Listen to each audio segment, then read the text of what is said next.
Você não tem prova? Você vai tocar no ungido do Senhor? A pastora Renata Vieira, em live com Karina Bach, fala pela primeira vez do recente divórcio que viveu com um pastor. Quer falar de pastor? Quer denegrir pastor? O que ele estava assistindo era bem sério. Porque se tratava de crianças. Não é uma coisa boa, não. Deixa a vida de pastor pra lá. Sai daí. Você não tem prova. E ali eu disse, eu vou te denunciar, porque agora eu não aguento mais. Mas isso eu não admito. Quando eu disse isso, mas ele me bateu tanto, que eu caí no chão. A boca dele aqui, ó, esfumava. Quando você vê a esquerda, até Janja, elogiar a mensagem de alguém, tem algum objetivo final. Eu não estava falando de uma questão da direita ou da esquerda, eu estava falando de uma questão humanitária. Dizer que 43% das mulheres evangélicas sofrem violência em casa, desafia a comprovar isso. Ela fez corpo de delito, saiu todas as agressões no corpo de delito, ela fez BO, ela fez medida protetiva, ela tem marca no corpo dela e o ministério não quis nem olhar. Sabe o que o ministério falou pra ela? Fala, Bela, o que o ministério falou pra você. Isso aqui tá circulando na internet e tá pesado. Não é o título que faz um homem ser escolhido do Senhor. Porque você pensa, é um pastor, mas entenda, é um homem. E como homem, se ele não produz frutos, não significa nada. O pastor é um homem como qualquer outro, ele tem que produzir frutos. A única forma de eu casar novamente, depois do que eu vivi 2 vezes, era conhecendo mesmo. Porque ali, nossa, um pastor, um homem de Deus.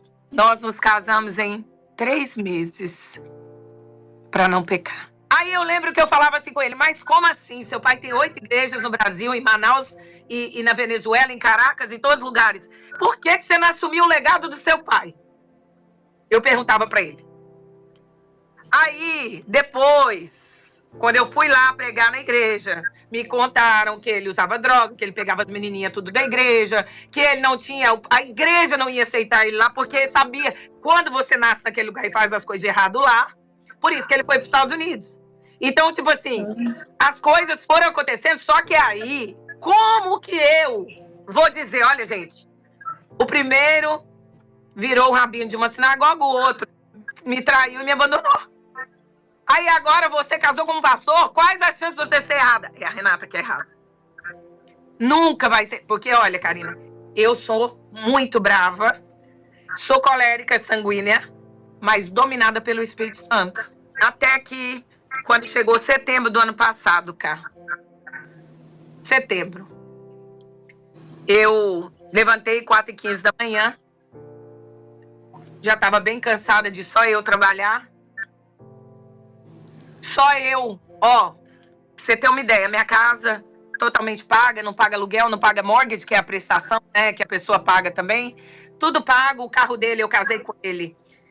Eu quitei o carro dele, mandei Sonara comigo. Ele ficou devendo no apartamentinho, tipo um kitnet que ele morava, eu tirei ele de lá, botei ele na minha casa.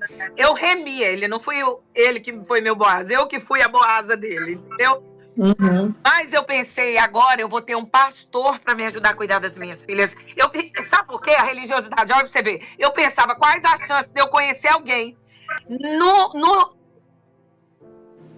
retiro espiritual da pastora Zenete, um pastor, filho de uma apóstola, e esse homem ser um homem que não é homem de Deus, quais as... Gente, e eu ficava pensando, se ele é pastor, ele nunca vai me trair também, porque eu tinha visto um relacionamento que, né, o outro tinha me traído, e eu perdoei, olha só, eu admito que eu perdoei, e ele não quis, porque ele estava apaixonado. Hoje ele já deve estar na 4ª mulher depois daquela, já teve filho com outra, já seguiu o caminho dele, que ele siga em paz. Agora deixa eu te contar, às 4h15 da manhã, eu orando, eu olho para o lado da cama e eu não encontro ninguém. Eu desço a esse estúdio e eu vejo ele assistindo coisas e fazendo coisas que eu prefiro não falar aqui. Só que o que ele estava assistindo era bem sério. Porque se tratava de crianças. E ali eu disse, eu vou te denunciar, porque agora eu não aguento mais. Ali eu entendi. Eu disse, eu não ligo mais de ser vista como divorciada. Divorciada por 1, por 2, por 3. Mas isso eu não admito. Quando eu disse isso, ele bateu a mão no meu celular que eu estava pegando para ligar para a polícia. E ele me bateu tanto, mas ele me bateu tanto, que eu caí no chão. A boca dele aqui, ó, esfumava. Tava branco assim, tava completamente transfigurado. Eu deitada no chão, ele chutou. Eu fiquei com 2 costelas trincadas. O meu rosto ficou desfigurado. E aí, quando eu estava desfalecendo, ele estava em cima de mim. Tem um lugar aqui, cara, eu não sei onde é, assim, que quando pressiona, a pessoa realmente morre. Ali, naquele momento, foi milésimos de segundo, minha irmã. Eu disse, agora eu vou morrer. Eu não sei o que houve. Quando eu comecei a desfalecer, eu só pedi, Senhor, cuida das minhas filhas. Sabe o que aconteceu? Uma pessoa empurrou ele de ombro a ombro, assim, de longe, jogou ele longe. Sabe quem era? A minha filha Radassa. E ela empurrou ele e falou, o que você tá fazendo com a minha mãe? Vai matar minha mãe. E eu tava toda arrebentada. Eu não vi mais nada, eu sei que ele foi preso. Eu fiquei 6 dias internada. E isso vazou para todas as mídias sociais. Mas eu já vivia antes, inclusive situações aí que você sabe, minha amiga. Você mesmo disse para mim, isso não tá certo. Ore. Eu lembro bem você falando para mim. E eu fui teimosa, até que chegou nesse dia que eu quase morri. Só que minha filha Radassa, os vizinhos socorreram. Só que isso vazou. Vazou para todas as mídias e os vídeos que eu mandei para minha pastora, eles vazaram. Ela pediu oração para todo mundo. E ali eu pensei, aqui acabou a minha vida agora. Agora acabou meu ministério, acabou tudo. Mesmo eu sendo vítima de violência doméstica, mesmo eu sendo vítima de abu, né, SOS, mesmo tendo prova de tudo, mesmo ele sendo preso, eu tenho documentos, tem tudo. E o que eu tenho na mão, colocaria ele na cadeia até o fim da vida dele. Porque é muito mais sério do que só o que ele estava assistindo no computador. É o que ele estava... Era... A mente já... O que envolvia ele. Tudo o que isso. envolvia de crianças. Então, aí... Desde setembro para cá, eu nunca mais abri a boca do assunto. Eu me separei porque eu pensei, sempre com muito temor, nunca fiz escândalo. Foram 211 jornais, até onde eu contei, todos noticiando. A pastora Renata vivia relacionamento disso, daquilo, vivia assim, vivia de aparência, vivia mesmo, irmão. E vocês, a igreja, orem por mim, porque às vezes nós vivemos de aparência mesmo. Parabéns à pastora Helena Raquel, que não permitiu, porque o não é ungido. O pastor não é ungido. Nós não podemos mais dizer, é ungido de Deus, não. Eu lembro quando eu liguei para o cunhado dele dizendo, ele é pastor, casei com ele estava fazendo isso. Querida, ele é pastor, mas ele é gente. O que você vai ouvir agora tá chocando muita gente. Paz de Deus com todos.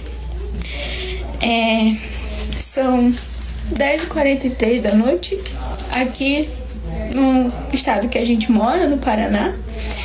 Essa aqui, que tá do meu lado, é minha cunhada e também minha amiga de infância. Eu tô tentando buscar força pra ela falar. A gente acabou de vir de uma reunião com o ministério, a gente não, na verdade, ela. A Bela casou há pouco tempo, tem pouco mais de 1 ano. Fala, amigo. Pode falar. Calma aí que a gente tá fazendo uma coisa. Tá. O Gabriel, ele é um menino explosivo, um menino agressivo psicologicamente, agressivo fisicamente. E quando eu casei com ele, já tinha sinais, só que eu não queria levar isso, não queria acreditar nisso. Então eu casei com ele, só que ele é um abusivo, ele é agressor. E eu conversei com os irmãos hoje e os irmãos simplesmente falou que isso não é justificativa pra mim. O ministério daqui, o ancião e o cooperador daqui não é justificativa. Quiseram praticamente forçar ela continuando o casamento. Não quiseram nem ver as provas, porque ela tá aqui, ó, com BO, tá com corpo de delito. No corpo de delito apareceu as agressões. Fala, amiga, pode falar, não tem medo não, não tem vergonha da tua história não. Gabriel, ele se paga de bom moço, mas dentro de 4 paredes ele não é nada de bom moço. Ele pegava panela, jogava no chão, me jogava capacete na minha cabeça, fazia as coisas, batia na parede, me arrastou pela casa com o meu cabelo, puxava assim e arrastava pelo outro quarto, dando o dedo do meio na minha cara, me chamando de puta, de imprestável, que eu não sou nada disso, tanto que eu trabalho, pago tudo naquela casa, e ele foi capaz de fazer isso comigo. Ainda fez agressão psicológica, me isolou dos meus pais. Se eu quisesse ficar perto dos meus pais, ele era um motivo de briga. E sexta-feira eu cansei, porque eu cheguei do trabalho de um dia de cansativo e ele falou que eu tava traindo ele, sendo que ele levou e me buscou lá no trabalho. E esse foi um motivo dele me puxar, me brigar, puxar pelo meu braço. E eu cansei de ficar com essa aparência, de tudo isso. Isso é vergonhoso. Além de tudo, ele tacou capacitada bem aqui. Eu tava no sofá, ele tacou a capacitada em mim. E ainda tem mais que... Fala, Bela, fala tudo. Não tem medo de falar, não. Não tem vergonha, é tua história. Ele é um mentiroso. Ele é... Calma, vai ficar tudo bem, calma. Segue, amiga, você vai conseguir. Não deixa ele sair impune disso, não. Porque Deus, ele tá no céu vendo. Fala, Bela, por favor, fala. As pessoas têm que saber quem ele é, as pessoas vão ver.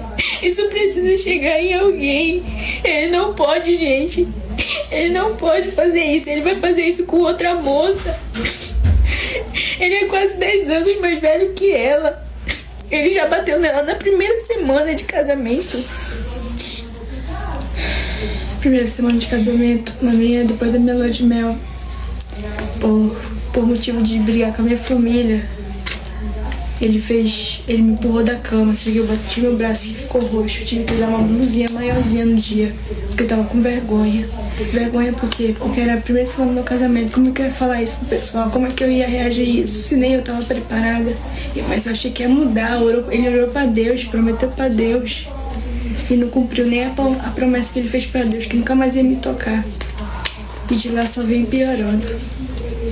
Mas mesmo assim, com toda a fraqueza, diante de Deus, não tem por que eu estar mentindo, não tem, porque tem prova, e ela tem prova no celular dela. A gente também tem áudio de relatos de outras mulheres que ele também fez isso, moços da igreja que ele também fez isso. Eu vou expor tudo, sabe por quê? A maior preocupação dele é a liberdade dele, a maior preocupação dele é como ele vai ser visto, porque ele subia lá no púlpito da igreja para pegar a palavra, ia lá no púlpito, ia testemunhar, orava, comprava instrumento para dar na igreja. E vocês sabem, né, que a igreja, na maioria das vezes, é quem dá mais, é quem se mostra mais. Então, o ministério não deixou ninguém ir com ela, porque ele procurou o ministério sem ela saber, ele procurou o ministério sozinho, contou uma versão, o ministério não quis nem ver as provas dela. Ela tá aqui, ela fez corpo de delito, saiu todas as agressões no corpo de delito, ela fez BO, ela fez medida protetiva, ela tem marca no corpo dela,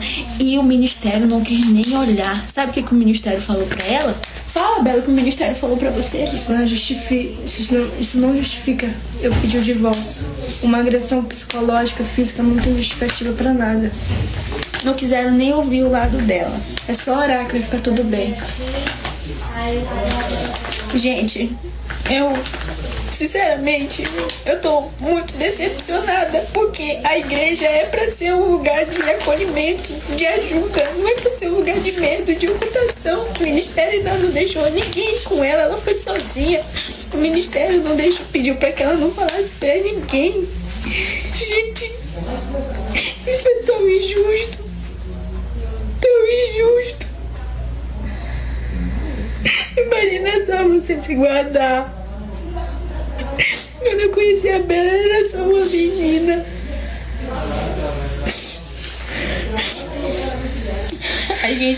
A gente tá se portando com tudo, gente, com tudo, menos com liberdade, com imagem.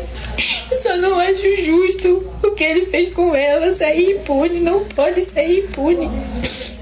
Ele tem que pagar, gente. A gente precisa da ajuda de alguém. Ele destruiu uma família.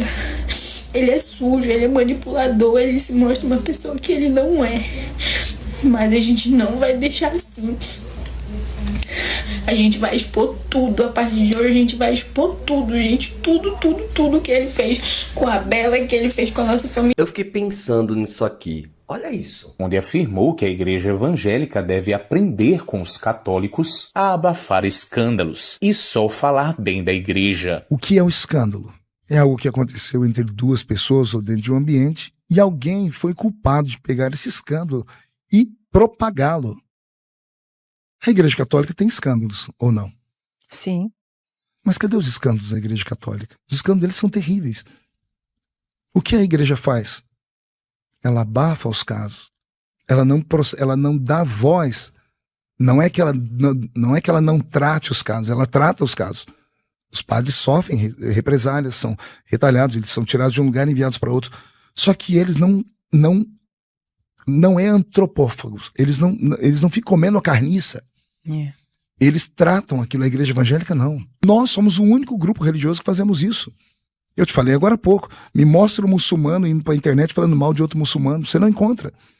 Você não encontra um padre falando mal de outro padre na internet.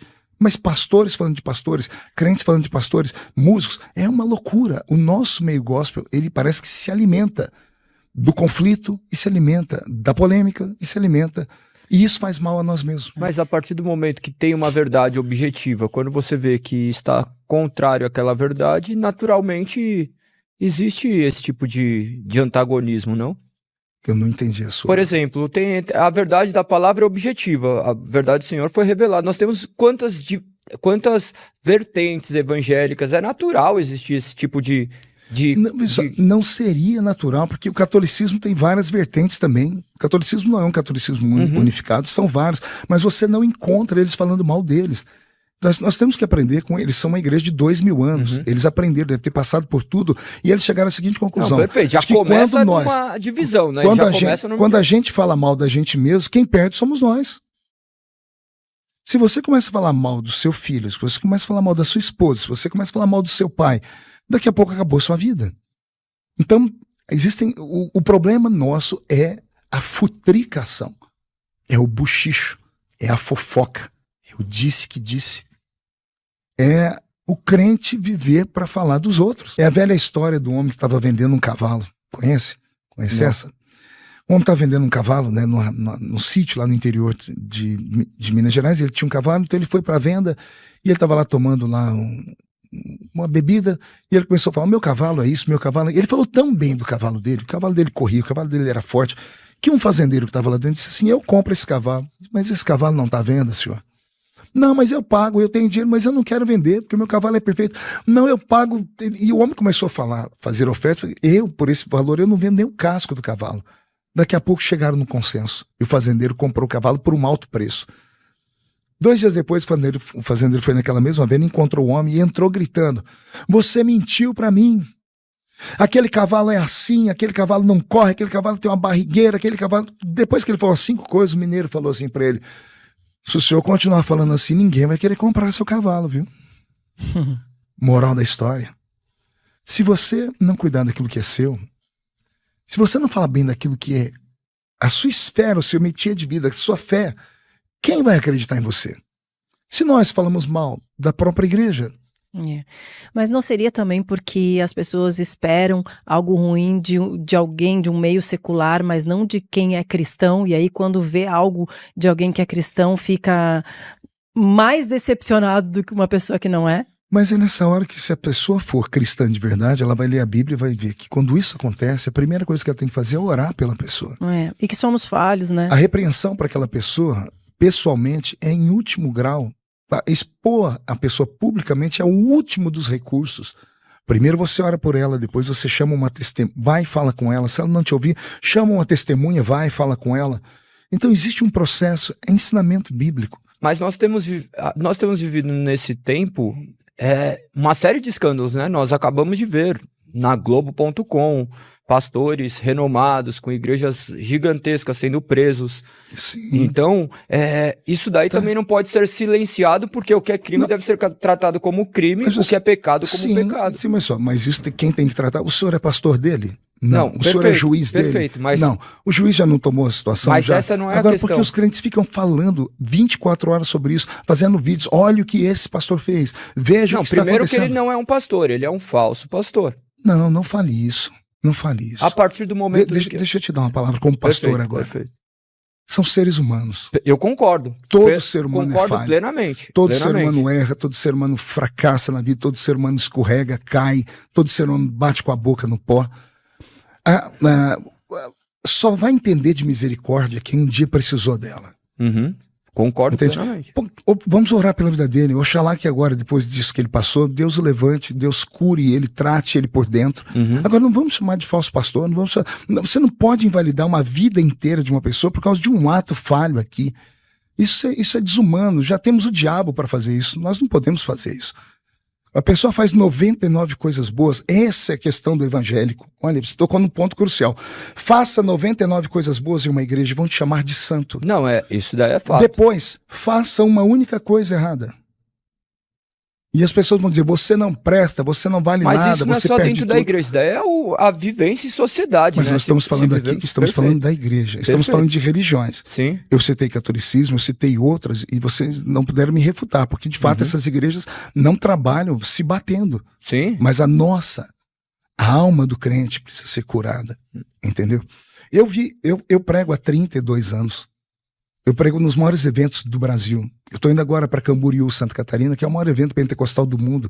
Eu prego nesse mesmo evento há 26 anos. Qual é o evento? Camboriú, Gideões Missionários da Última Hora. Deve reunir agora, entre sábado e domingo, pelo menos 100, 150 mil pessoas lá em Santa Catarina.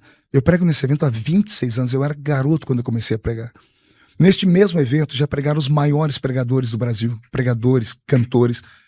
E nesses 32 anos, eu vi tantos deles subirem, tombarem, caírem, se machucarem. Porque pastor, cantor, essas pessoas que dão sentido à nossa fé cristã, porque o pastor... Tem um lugar de privilégio. Não é só um lugar de privilégio, o dom que está na gente, o dom que Deus deu é muito forte. E esse dom mexe com o inferno, por isso a vigilância tem que ser redobrada. Quando você não vigia, o diabo pega a sua vida, ele te destrói, ele te moe. Ele te humilha de uma forma para você nunca mais se levantar. Eu conheci pastores, amigos meus, que se morreram por causa disso. Caíram, tiveram problema. Ao invés de ter alguém para chegar, vem cá, vamos te restaurar. Não era um safado, cometeu um ato, errou. Não suportou a pressão que veio de fora. E quem vai cuidar dessa alma? Quem vai dar conta dela no último dia? Mas você sabe que quando a gente fala assim, claro, eu concordo com o que você falou, nós somos as pessoas que temos que orar, né? Que temos que ter sabedoria de orar pela outra vida. Mas você não concorda também que, assim, né? Não sei como as pessoas vão ver se essa minha fala vai ser falando mal de alguém ou não, mas você não concorda que existem muitas pessoas que se escondem atrás do evangelho? Quem sou eu para julgar o outro ser humano? Eu vou falar para você a palavra que eu falei ontem, quando eu estava pregando. Um sujo não pode falar de um mal lavado. Quem é o ser humano para falar que aquele está convertido e aquele não está convertido? Pedro caminhou ao lado de Jesus 3 anos e meio. Para ouvir Jesus falar assim para ele, Pedro, o diabo está dentro de você. Pedro caminhava ao lado de Jesus possesso pelo demônio. E não era Zé Pilintra, não era Lúcifer. Porque Jesus disse para ele, para trás de mim, Satanás. E Jesus nunca mandou Pedro embora. Não, mas eu não tô falando assim, esse é isso ou esse é aquilo. É a essência do ser humano mesmo, né? Não, mas não foi que você falou que se a pessoa se esconde atrás do evangelho. Isso, a essência do ser humano. Eu poderia falar de Judas. Judas se escondeu atrás do evangelho. Perfeito. Judas caiu. Nem Judas, depois que ele deu um beijo no rosto de Jesus, entregou ele. Jesus não xingou ele, não chamou ele de falso. Jesus agarrou ele e disse, amigo, o que tem que fazer faz rápido. Porque é a misericórdia. Eu tenho muita dificuldade, você até me desculpe, mas eu tenho muita dificuldade, porque eu vivo nesse meio. Não, mas e eu conheço acho- muita gente. O Eu que conheço muita gente que caiu, eu conheço muita gente que tombou, eu conheço gente que deu escândalo, eu conheço gente que... Eu já aconselhei muitos deles. Mas o que eu digo é o seguinte, quem somos nós para acusar, se não estender a mão? Porque é uma família, porque por trás da pessoa, por pior que seja, tem uma esposa, por pior que seja, tem um filho, por pior que seja, tem 1 milhão de pessoas que estavam olhando para essa pessoa. Então, se a pessoa tem um caráter, ela tem que ser tratada, tudo bem, vamos tratá-la. Tem que olhar de maneira mas global, nunca- porque existem mas vítimas, nunca- mas nunca olhando o condenar. ponto... A pregação Mas esta não é a minha pergunta. A minha questão é sobre, politicamente falando, como é que a senhora tem lidado com isso, né? Com esta repercussão e a necessidade de denunciar homens abusadores, homens agressores e mostrar para quem é vítima ou quem é público que isso não tem nada a ver com política partidária eleitoral. Como é que a senhora tem tratado também destas críticas nas redes sociais, nos templos, né? Enfim, das pessoas que vêm falar para a senhora que isso é mimimi e coisa de esquerda? Obrigada por esse batismo de lucidez, né, da sua pergunta, em abordar isso, já praticamente trazendo a resposta. Graças ao meu bom Deus, a maioria entendeu, direita e esquerda. Uma minoria criou uma celeuma em torno disso e passa a confundir um discurso, entre aspas, porque eu estava pregando ali como pastora, mas já que saiu, né, das 4 paredes e ganhou outros espaços, humanitário. Eu não estava falando de uma questão da direita ou da esquerda, eu estava falando de uma questão humanitária.